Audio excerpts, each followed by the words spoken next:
Hermanas, buen día. Seguimos con el tema número 29, de título Esclavos del Pecado. Y vamos a leer segunda de Pedro 2, del 19 al 22.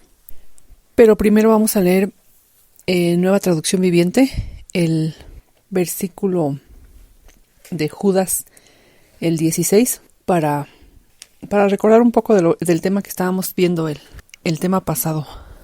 Y dice la palabra de Dios: estos individuos son rezongones, se quejan de todo y viven solo para satisfacer sus deseos.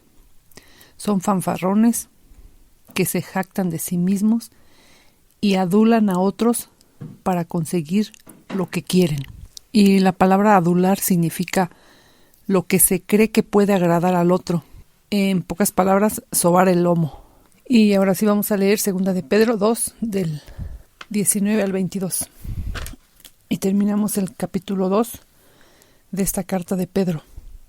Dice la palabra de Dios: les prometen libertad y son ellos mismos esclavos de corrupción, porque el que es vencido por alguno, es hecho esclavo del que lo venció. Ciertamente, si habiéndose ellos escapado de las contaminaciones del mundo por el conocimiento del Señor y Salvador Jesucristo, enredándose otra vez en ellas, son vencidos, su postrer estado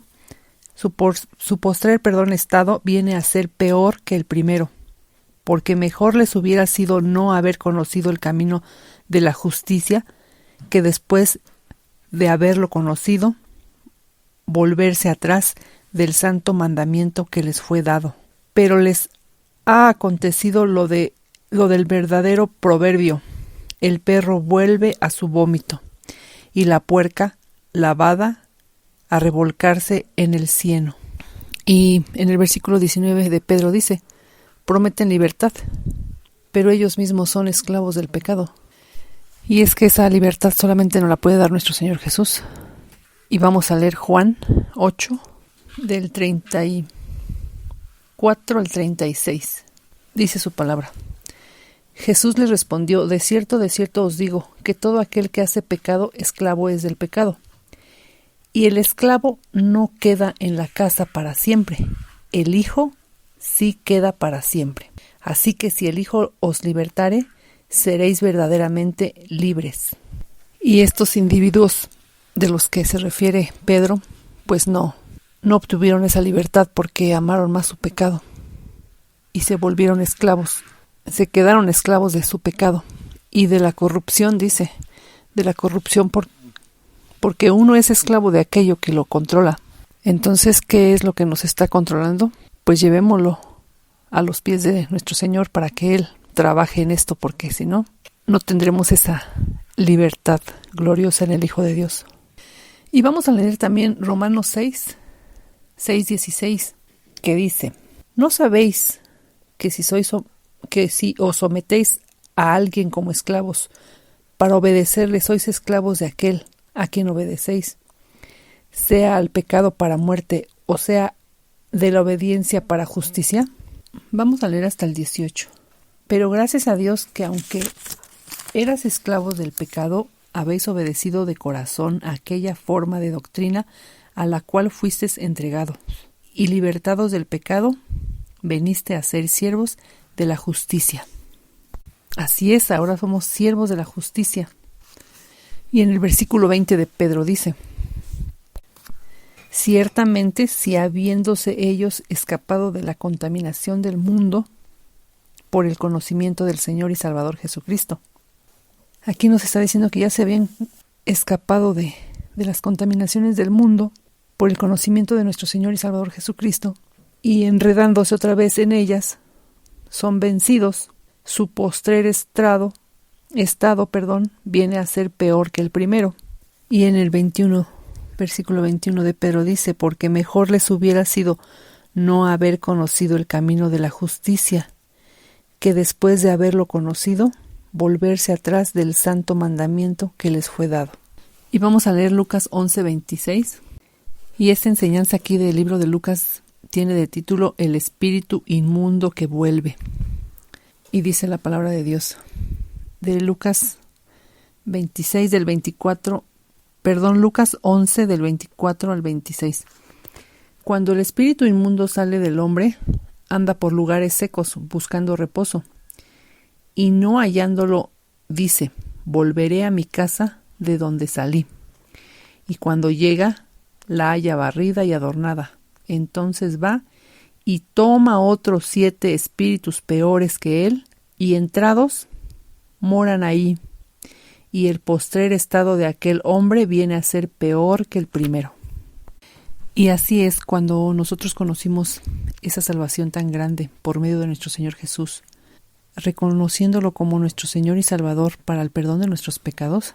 El espíritu inmundo sale, o los espíritus, si tenemos más espíritus, salen, pero por no vivir en santidad, por no obedecer sus mandamientos, por no estar en oración diariamente con nuestro Señor, en esa íntima comunión con Él, pues el espíritu dice que vuelve porque no lo encuentra con todas estas características, que si tuvieran estas características de santidad, el espíritu ni se les acerca. Pero no, dice que vuelve a su casa y dice que toma a otros 7 peores que él, y por eso viene a ser su estado peor que el anterior, que cuando no conocíamos a nuestro Señor Jesús, porque ya llegan más y peores cosas, peores pecados. Y me llama la atención cómo dice que cuando llega la halla barrida y adornada. O sea, no dice la casa la encontré totalmente diferente, llena de luz, sino dice barrida y adornada. No estaba realmente cambiada por dentro, sino solamente su exterior. Así entiendo yo esto. Y como no encontró esa santidad ni ese reflejo de Cristo en su casa, pues vinieron peores. Y por eso dice, les hubiera sido mejor nunca haber conocido el camino a la justicia, porque están rechazando una manera de vivir, una vida santa. Y vamos a leer Judas 3. Y dice la palabra de Dios: amados, por la gran solicitud que tenía de escribiros acerca de nuestra común salvación, me ha sido necesario escribiros exhortándonos que contendáis ardientemente por la fe que ha sido una vez dada a los santos. Así es, hermanas, contendamos ardientemente por nuestra fe que nos ha sido dada, porque ya somos apartados, somos santos apartados. Y por último, en el versículo 22 de la carta de Pedro, dice: pero les ha acontecido lo del verdadero proverbio: el perro vuelve a su vómito y la puerca lavada a revolcarse en el cieno. Y esto está también escrito en Proverbios 26:11, que dice la palabra de Dios en Proverbios 26:11: como perro que vuelve a su vómito, así es el necio que repite su necedad. Que Dios les bendiga, hermanas.